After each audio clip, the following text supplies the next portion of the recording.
Hello everyone, কেমন আছো তোমরা? আশা করি সবাই খুব খুব ভালো আছো। আজ ছিল মনসা পুজোর দিন, তো সকাল সকাল আমরা সবাই মিলে বেরিয়ে পড়েছি জল আনতে ঠাকুরের জন্য। আর এদিকে দেখো একবার কত রোদ, সবাই খালি পায়ে গেছিলো, আমি কিন্তু খালি পায়ে যাইনি, জুতো পরে গেছিলাম, যা রোদ উঠেছিল।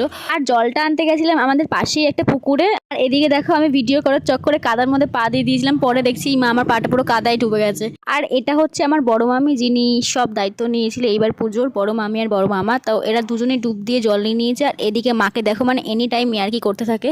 তো এবার বাড়ি যাওয়ার পালা। এদিকে দেখতেই পাচ্ছ ব্যান্ড পার্টিওয়ালাদের আমি একটু ভিডিও করে নিলাম, কারণ ওরা বলছিল ভিডিও করো আমাদের। তো যাই হোক, বাড়িতে ঢুকেই গেছি, এবার জলটা রেখে সবাই যে যার মতন রেডি হতে চলে যাবে, কারণ অঞ্জলি দেওয়া ছিল। আর দিদি এখানে পড়েছিল শাড়ি, আর আমি একটা ফ্রক পরেছিলাম। ঠাকুর মহেশে প্রায় চলেই এসেছিলো, আর সবাই চলে এসেছিলো অঞ্জলি দিতে। আমার মামার বাড়ির এখানে অনেকগুলো বাড়িতেই প্রায় মনসা পুজো হয় এরকম বড় করে। তো ফাইনালি ফুল বেলপাতা পেয়েই গেছি, অঞ্জলি দিয়ে ফটাফট প্রসাদটা নিয়ে উপোসটা ভাঙলাম। তো আজকের ভিডিও এতটাই ভালো লাগলো।